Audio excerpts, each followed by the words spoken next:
Today, Suburban Mom is going to be making some coconut hot cross buns. So, these are the ingredients that you will need for such. We have the measurement here. I have doubled them because I'm making more than the normal amount.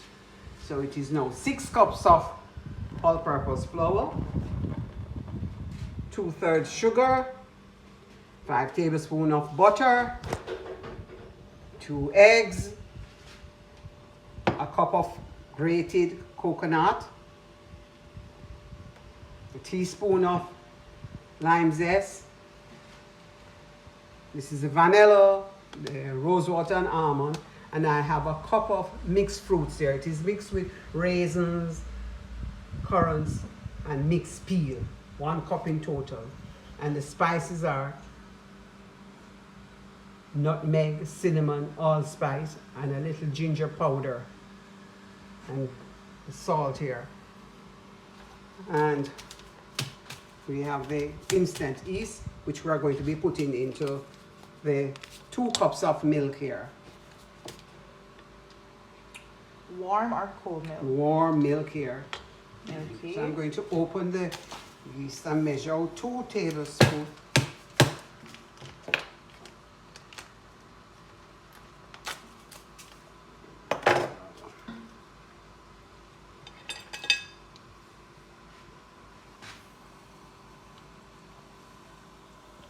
One pack is actually, so I just have to measure the next one.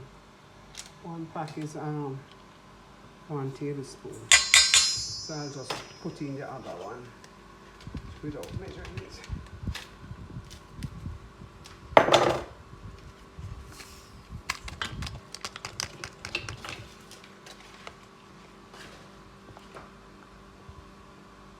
Shouldn't you add sugar to the yeast so Yes, that we- it can feed on it on the meantime? And this is 2/3 cup brown sugar. Ooh, this is going to have a lot of rising.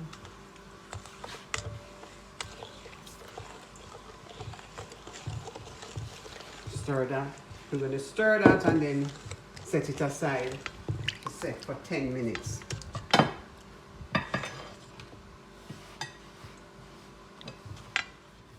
We're going to be putting, while we leave the yeast to activate. we're going to put all the dry ingredients together. So we have ginger powder, cinnamon powder, allspice, nutmeg, and a little salt. These are all 1 teaspoon measurements.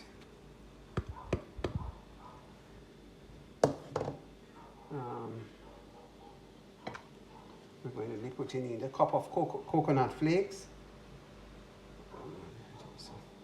Do now.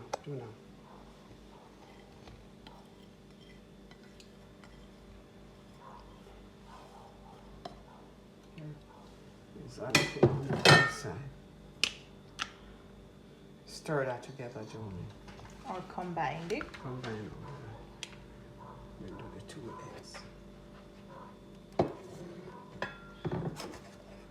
And the butter was melted. So after 10 minutes, our yeast is ready, which is our wet mixture is ready to be combined. All the way.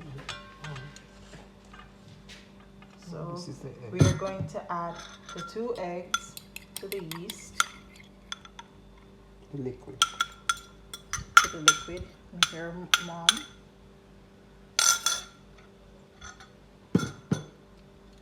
Fruits. Yes, we're going to add the fruits now. Although it's not a liquid. It's not a liquid, but it's wet in nature.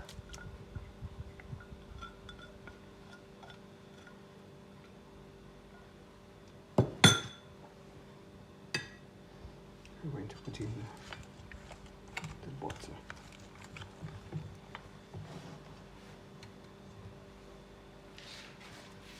The butter. Yes, the butter is being poured. And this is 5 tablespoons of butter. 5 But tablespoons the regular melted. thing, because it's a double recipe. Okay, and all you do is just combine them.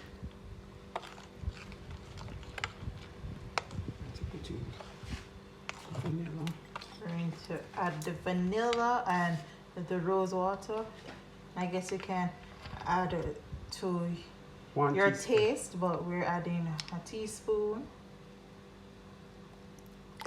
Remember, not too much vanilla because vanilla makes things bitter.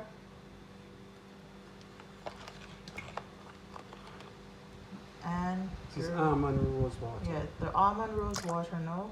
Also a teaspoon, which again, be careful because rose water does overpower some of the flavors also.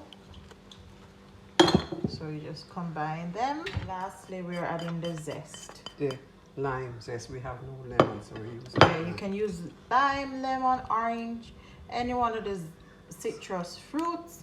Zest, we don't have any. I should correct myself with my English. That we don't have any lemon right now, so we are just improvising with a lime that was grown right on Suburban Mom's.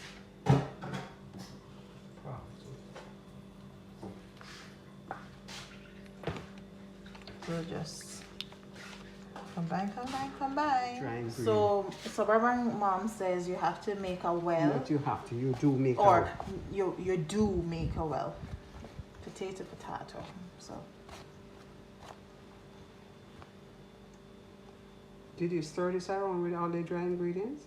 yes, I will verbally answer that.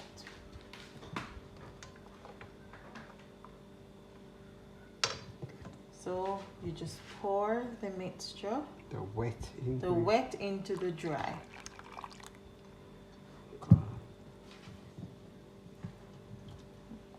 Make sure everything gets in. And then you start to combine it. Is it fold or stir? I'm stirring it. Well, Suburban Mom says she's stirring it.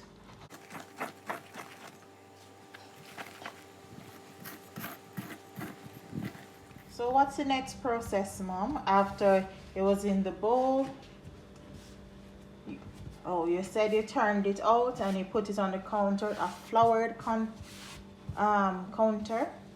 If you have a board, flour it to prevent it from sticking. So you're just going to knead it like a dough now. Knead it into a ball. Oh, you heard Mommy said knead it into a ball. You see that is exactly what you want to see happening. You see that dough coming together, a dough ball, as Suburban Mom is saying. So that is what you want. So you're just going to continue to do that. So after you knead it into a ball or spherical shape, you're going to put it in a bowl or whatever it is and cover it with cellophane wrap, and you allow it to rise for 1 hour. Cover it. Yes.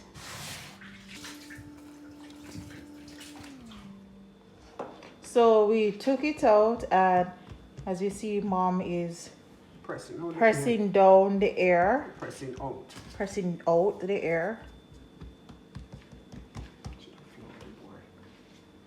Yes. Oh, so as you see, this is our attempt at making this. So there may be trials and errors. So it's recommended that you always flour your counter, so you don't have this situation where it slightly stick to the counter.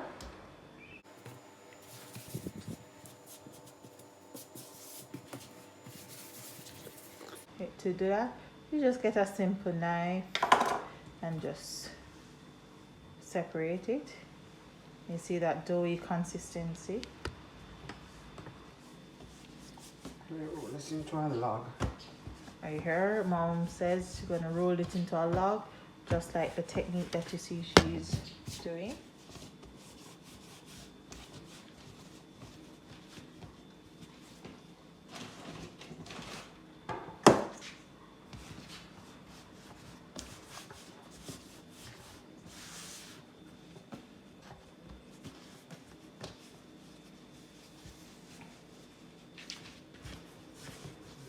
And then you just take that same knife and you just divide them up into sections, maybe an inch thick or to your desired.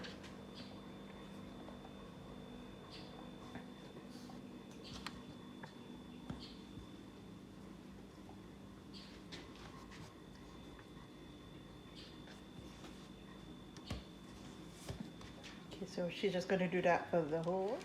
So after you divide them up into those sections, you just do like what mom's doing, and she rolls them into balls, and then you place them on a non-stick or a wax paper lined cookie tray.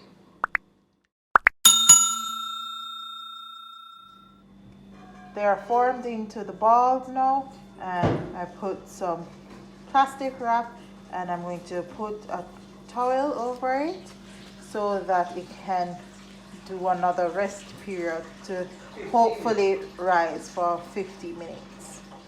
So out of our mixture, this is what we got, and so we're going to put it in the oven that was preheated to 350 degrees Celsius or Fahrenheit, Mom? Fahrenheit. Fahrenheit. And you can do your conversions, and we're going to put it in for 30 minutes to do in a region of 30 to 40 minutes. In a region of 30 to 40 minutes. We'll check them. We will check them again. In the meantime, we're going to make the In the meantime, we're going to in this pot, as you see mommy stirring, is just a little bit of a half cup of sugar and a little water and a half a cup of water. And this is a glaze which we are trying to form into like a syrupy consistency, but it's going to be a glaze. So this is how they look at the moment out of the oven, because it's going back for another process. No, it's not going back. Not going back for another process. Right now, as you see, mom's just brushing on the glaze, which is half cup of granulated sugar and half cup of water into a form like that. And so you just get a brush and you just brush on the glaze as such. So as soon as this is finished with the glazing process, we're going to leave it for how long? Leave it to cool, Jolene. We don't know how long it will take to cool. We're going to leave it to cool, so we have to get tactile and feel if it is cool. And after that, now we're going to use icing sugar. We're going to apply icing sugar for the cross. For the marking, the mark of the cross. So you'll see the finished product in a few minutes. In a few minutes after you can feel the actual bun being cooled.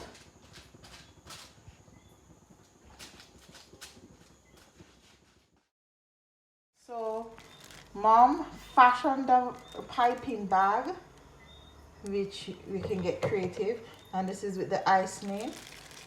Put on the cross. And we're going to put on the cross.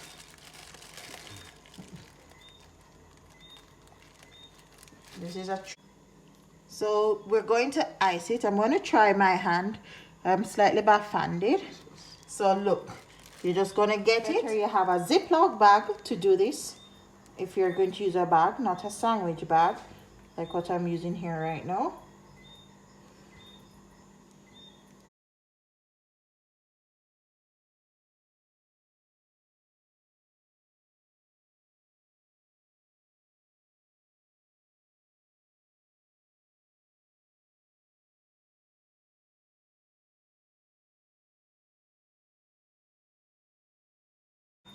I find doing it single, everything looks much more uniform when it is done single.